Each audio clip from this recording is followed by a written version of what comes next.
Condamné à mort.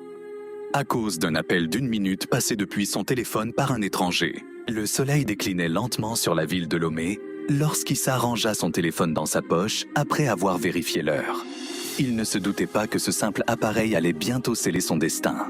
Tout avait commencé la veille. En sortant d'un petit restaurant de rue, un inconnu l'avait abordé.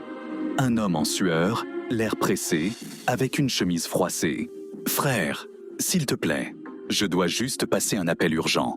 Mon téléphone n'a plus de batterie. » Issa, sans trop réfléchir, avait sorti son portable et tendu l'appareil à l'homme. Ce dernier s'était éloigné de quelques pas, parlant à voix basse, avant de raccrocher et de lui rendre l'appareil avec un sourire reconnaissant. « Merci beaucoup, mon frère. Que Dieu te bénisse. » Puis il avait disparu dans la foule.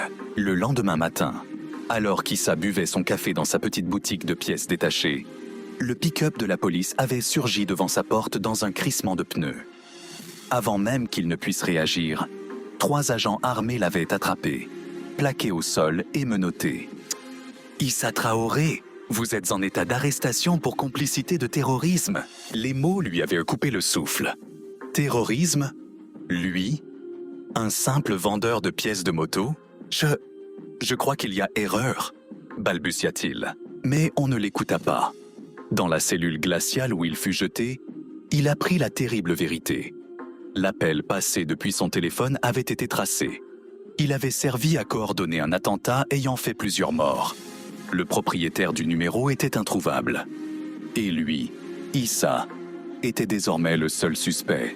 Le procès fut expéditif. Son avocat, commis d'office, semblait lui-même convaincu de sa culpabilité.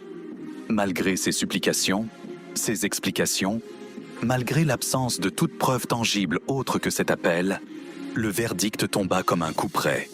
Condamné à mort. Dans sa cellule, Issa repensait à cet inconnu. Qui était-il? Pourquoi l'avait-il choisi? Lui. Était-ce un hasard ou avait-il été piégé? Il ne lui restait plus que quelques jours à vivre.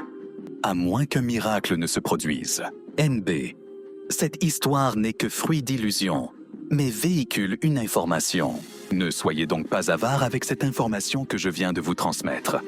Partagez-la avec votre famille et vos amis, afin qu'ils puissent apprendre, car si quelque chose comme cela leur arrive, vous serez coupable de cacher cette information. L'ignorance de la loi n'est pas une excuse. Soyez prudents.